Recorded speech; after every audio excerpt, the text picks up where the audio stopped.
जगतसिंहपुर जिला शिक्षा संयोग को स्वागत। मु Shri Pratap Gana Parida, assistant teacher, Grameshwar high school Panchpalli. पूर्व क्लास रे आमे पढ़िथिले जे निम्न क्रम रे थिबा धातु गुड़िक निष्कासन, सेथिरे निम्न क्रम रे थिबा तापरे आज पढ़िबा मध्यम क्रमर सक्रिय धातु निष्कासन, अधिक सक्रियता क्रमर धातु निष्कासन। पूर्व क्लास रे निम्न क्रम रे थिबा धातु गुड़िक निष्कासन किपरि हुए ताहा पढ़ा जाइतिला। सेथिरे पारद निम्न क्रम रे सिल्वर और सोना ए तीनोटी धातु निम्न क्रम रे थिबा धातु। जे उदाहरण बा पारद धातु पिंड होची सिनावा, जहार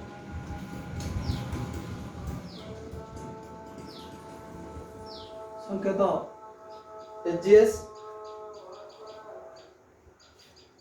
तेणु यह आमे वायु उत्तप्त कले मर्क्यूरी ऑक्साइड दब, यह अधिक उत्तप्त कले मर्क्यूरी मिले। निम्न प्रक्रम धातु गुड़िक उत्तप्त करी आमे धातु निष्कासन करुचे। वर्तमान आज आमे मध्यम क्रमर सक्रिय धातु निष्कासन केमिति करिबा। सक्रियता दृष्टि धातु माने potassium, sodium, calcium, magnesium, aluminium एटा अधिक सक्रियता क्रमर धातु। जिंक, आयरन, लेड, कॉपर मध्यम क्रमर सक्रिय धातु।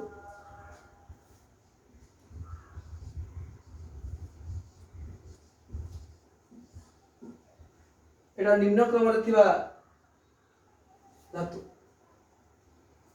तेणु पूर्व क्लास रे एटा को हमें पढ़ीचे किपरि धातु निष्कासन हबो। वर्तमान हमें पढ़िबा मध्यम क्रमर सक्रिय धातु निष्कासन। मध्यम क्रम रे थिबा सक्रिय धातु गुड़िक जिंक, आयरन, लेड, कॉपर एमाने प्रकृति रे साधारणतः सल्फाइड और कार्बोनेट रूप में मिली थांती। तेणु एमाने सल्फाइड और कार्बोनेट रूप सहजरे धातु निष्कासन होई पारे नाही। तेणु याकू सहज करबा पई धातव ऑक्साइड रे एमान को परिणत करा जाए।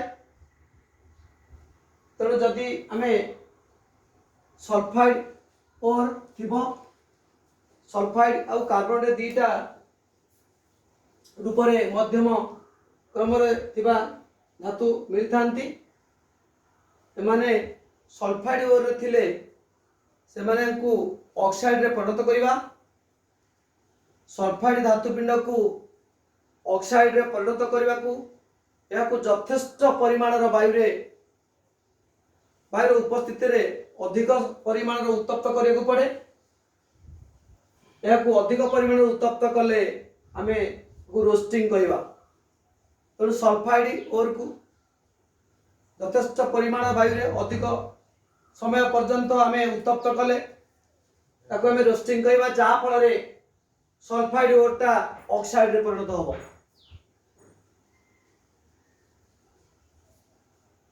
तापरे कार्बोनेट धातुपिंड को आमे ऑक्साइड धातुपिंड रे ऑक्साइड रे परिणत करने पाई सीमित परिमाण वायु रे कार्बन धातुपिंड को उत्तप्त कले ता ऑक्साइड रे परिवर्तन हो जाए तेणु यह आमे कैल्सिनेशन कहबा ताले सल्फाइड धातुपिंड को ऑक्साइड रे परिणत करबा पाई एक यथेष्ट परिमाण वायु रे उपस्थिति रे अधिक परिमाण उत्तप्त कले से ऑक्साइड रे परिणत हुए सीमित परिमाण वायु रे कार्बन धातुपिंड को उत्तप्त करी ऑक्साइड रे परिणत करा जाए तेणु सल्फाइड ओर और कार्बन ओर को ऑक्साइड ओर रे परिणत कला परे ता कार्बन सहित मिसी धातु मिले विशुद्ध धातु मिले उदाहरण हवा जे जिंक धातुपिंड रोस्टिंग और कैल्सिनेशन पद्धति रे किपरि धातु मिलुची जिंक सल्फाइड ऑक्सीजन सहित प्रतिक्रिया करिवो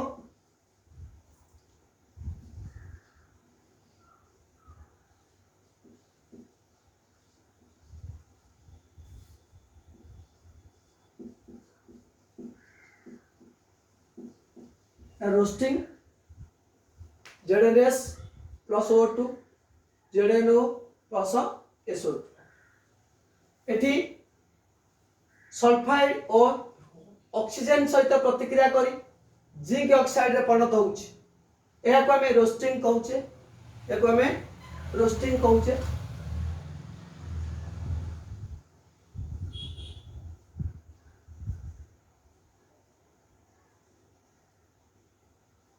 ZnS plus 3O2 ZnO plus 2S2 एटा हमर जिंक सल्फाइड ता ऑक्साइड रे परिणत होउची तेणु एठी रोस्टिंग प्रणाली रे रोस्टिंग पद्धति रे सल्फाइड ओरटा को ऑक्साइड रे कन्वर्ट करा होउची तापरे कार्बोनेट और जिंक कार्बोनेट सीमित परिमाण वायु रे जदि हमें तप्त करिबा जिंक ऑक्साइड कार्बन डाइऑक्साइड मिले एटी मध्य कार्बन ओरटा ऑक्साइड ओ रे परिणत होउची एटी सल्फाइड ओरटा ऑक्साइड रे परिणत होला एटी कार्बन ओरटा जिंक कार्बोनेटटा जिंक ऑक्साइड रे परिणत होला जतबेले मध्यम क्रमर सक्रिय धातु साधारणतः सल्फाइड और कार्बोनेट ओरे मिलती से माने रोस्टिंग एटा होची कैल्सिनेशन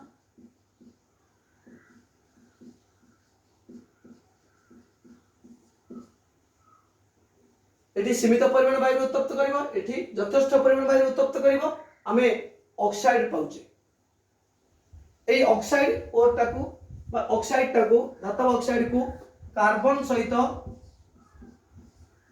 मिसला परे ता विचारित होई हमें धातु पाउचे तेणु एटा मध्यम क्रमर प्रति सक्रिय धातु एमाने कार्बन विजारण द्वारा कार्बन विजारण द्वारा एहा निष्कासित होता है तेणु एहा ZnO plus C carbon Zn plus CO eighty हमें उदाहरण नहीं zinc sulphide zinc carbonate zinc sulphide oxygen सहित प्रतिक्रिया कला जिंक ऑक्साइड कला सल्फर डाइऑक्साइड गैस कैल्सिनेशन रे जिंक कार्बोनेट ताप दिया होला परे जिंक ऑक्साइड कार्बन डाइऑक्साइड हैला तने यह कार्बन विजारण पद्धति द्वारा धातु धातु मिलला।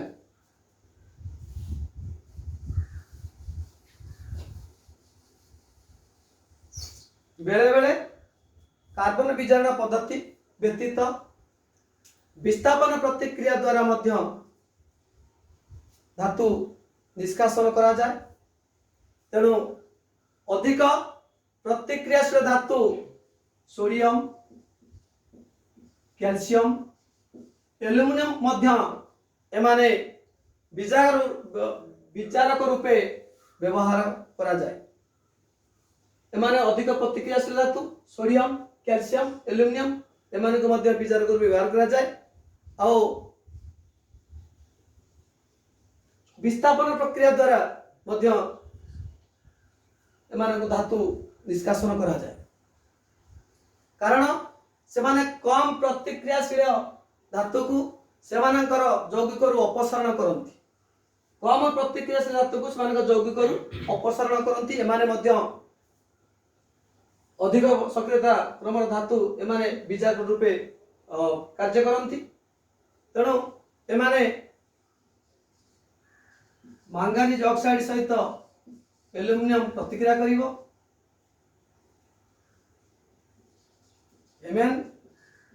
MnAl2O3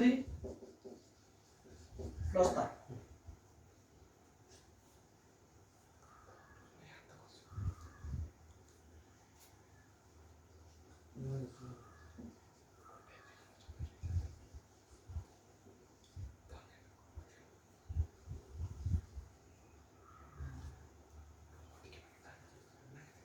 तेणु विस्थापन प्रतिक्रिया द्वारा मध्य धातु निष्कासन होता है। विस्थापन प्रतिक्रिया अति मात्रा रे ताप उत्पादी अटे। उत्पन्न हेउतिबा तापर परिमाण एते अधिक जे धातु गुड़िक तरल अवस्था सृष्टि होती। वास्तव में फेरिक ऑक्साइड Fe2O3 एल्युमिनियम सहित प्रतिक्रिया करी एल्युमिनियम ऑक्साइड Fe ताप मध्य दियति। तेणु ए प्रक्रिया को फेरिक ऑक्साइड एल्युमिनियम सहित प्रतिक्रिया एल्युमिनियम ऑक्साइड Fe ताप एमाने एही प्रतिक्रिया रे हमर रेल धारण यंत्रांश जोड़िबा पई बा फाटी जायतिबा अंश को जोड़िबा पई एको व्यवहार करा जाय। एको तरल अवस्था रे जोड़िबा पई व्यवहार करा जाय। एको थर्मिट कहंती। तणु वास्तव में फेरिक ऑक्साइड Fe2O3 एल्युमिनियम सहित प्रतिक्रिया करी रेल धारण गुड़ी को जोड़िबा पई और फाटी जायतिबा अंश को जोड़िया पई याकू व्यवहार करा जाए। तेणु याकू थर्मिट कहा जाए।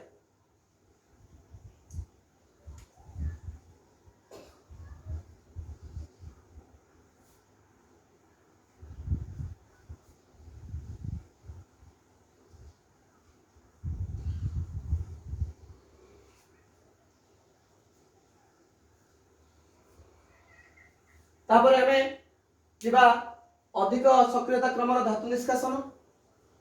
तेणु अधिक सक्रियता क्रम धातु निष्कासन आमरे उत्तप्त द्वारा हुएनी कि कार्बन विजारण द्वारा होई न थाए।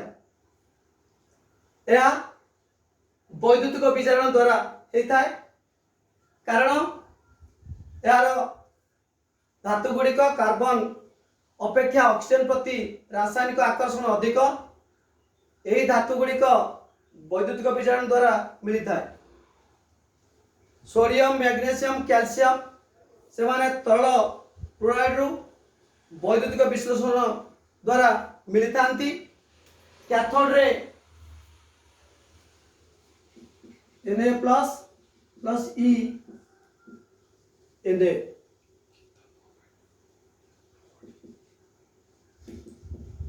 कैथोड था।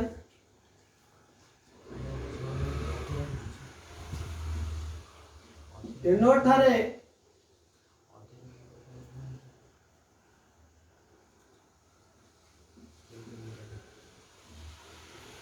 2 Cl माइनस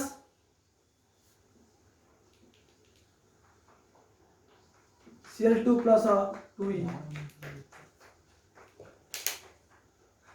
तेणु सोडियम मैग्नेशियम कैल्शियम से माने तरल क्लोराइड रु वैद्युतिक विश्लेषण द्वारा मिलता कैथोड टारे Na plus plus electron Na anode टारे 2Cl माइनस Cl2 प्लस 2 बीटा इलेक्ट्रॉन।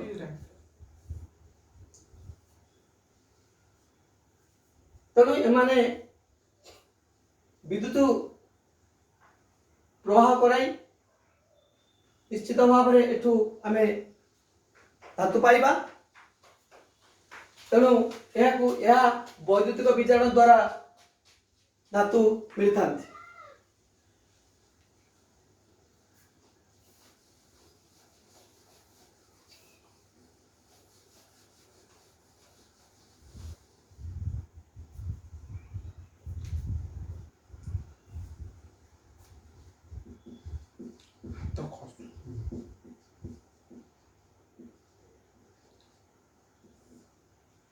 धातुर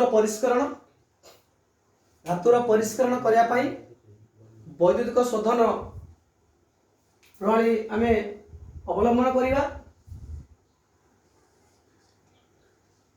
गोटे पात्र नवा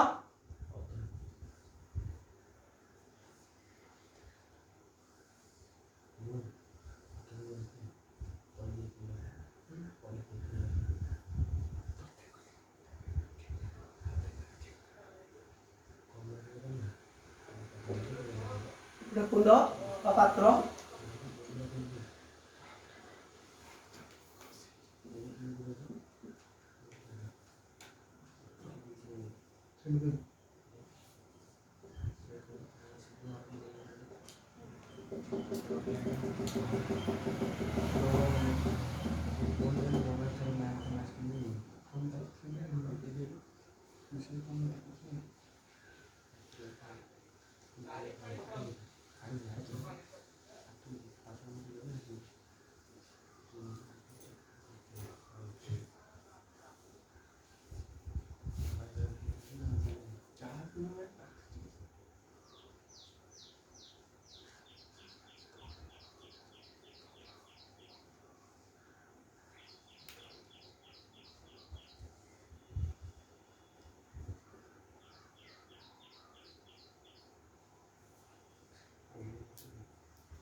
वैद्युतिक शोधन रे कौन कौन धातु गुड़ाक कपर जिंक टिन निकेल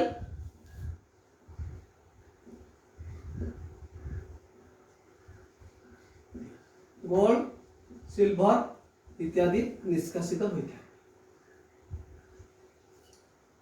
अश्वेत धातु को आमे एनोड रे दबा एटा अश्वेत धातु को आमे एनोड रे दबा संत करिबा आउ शुद्ध धातु को कैथोड रे संयुक्त करिबा। सेही धातुर लवण द्रवण देई एनोड रे विशुद्ध धातु विद्युत विश्लेषण रे द्रवीभूत हुए। सम परिमाणर धातु एनोड रे जमा हुए। तेणु जो अपद्रव्य गुड़ाक एनोड तले जमी रहे ताको आमे कहबा एनोड कर्दम।